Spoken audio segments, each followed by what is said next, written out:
Bonjour et bienvenue dans le showroom de Rolomatic. Je m'appelle Gert-Jan Hartog et je suis le Chief Product Officer. Je me trouve ici devant la machine GrindSmart 660 XW, notre dernière nouveauté. Et pour cette machine, on a travaillé sur le software pour faciliter la calibration et le setup du robot avec VirtuoGrind Pro 1.34. Cette nouvelle version rendra la vie des opérateurs encore plus facile et je vais vous montrer comment dans cette vidéo. Si vous avez un Rolomatic GrindSmart 660 XW, VirtuoGrind Pro version 1.34 vous donne de nouvelles fonctionnalités pour régler et calibrer le robot. Je vais vous montrer ça dans cette vidéo. Si je ferme cette page ici, on voit si on a choisi la machine 660, un nouvel onglet qui s'appelle Robot.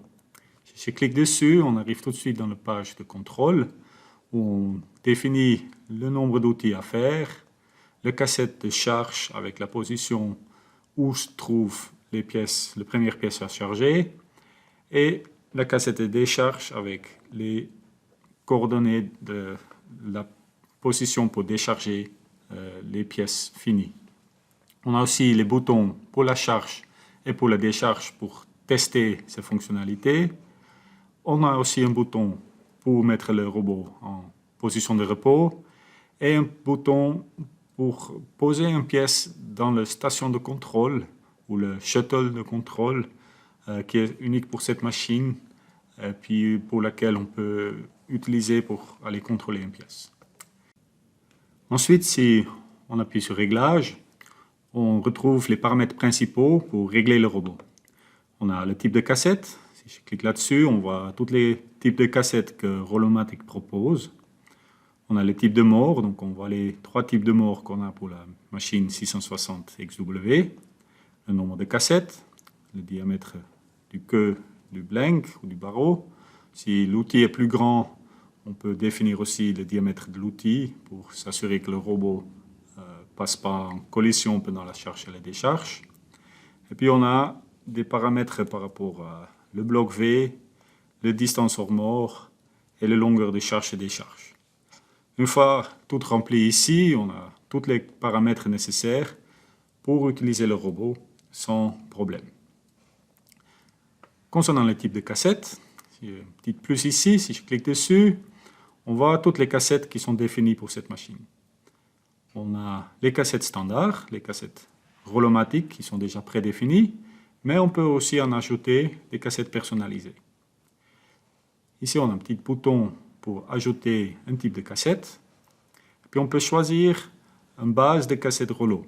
Donc si on a par exemple une cassette qui est très similaire à la cassette officielle de Rolomatic, le B, type B avec 300 pièces, je clique là-dessus, puis je reprends directement les valeurs qui sont liées à cette cassette.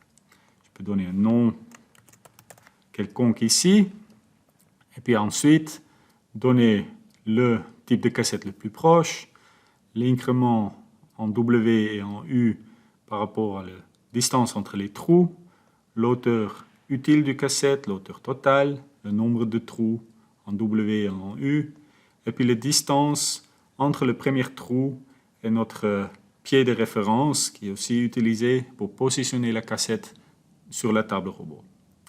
Après, si je clique sur OK, il s'ajoute ici et on le voit aussi ici dans le type de cassette comme sous le nom de démo. Ensuite, on a différents minuteurs qu'on n'a normalement pas besoin de changer.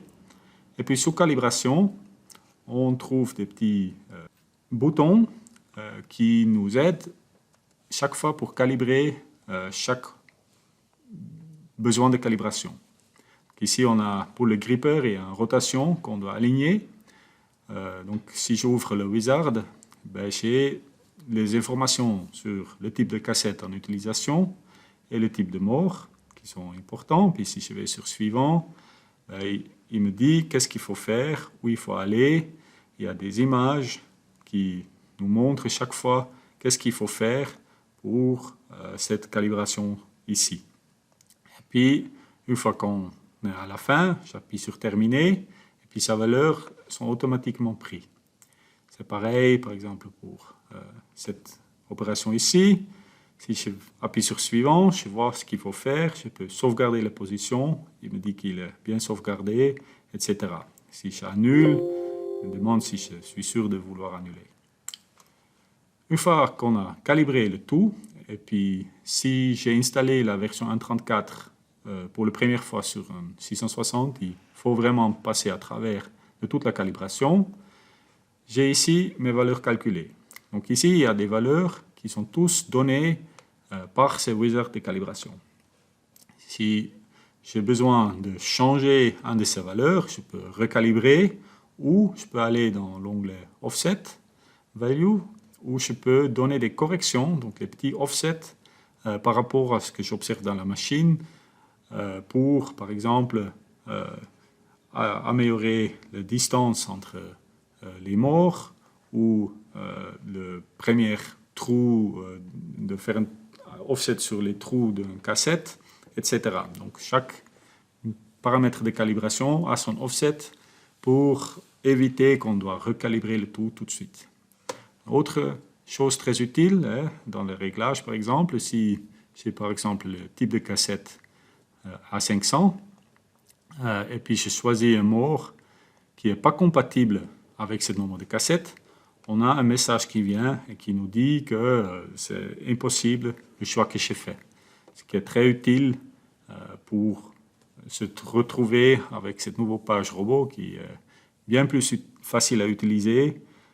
J'espère que cette présentation vous avait plu et je vous rappelle que sur notre site myrolomatic.com, vous pouvez trouver les release notes avec plus d'explications. Si vous avez des autres questions, vous pouvez toujours contacter Rolomatic par le support. Merci.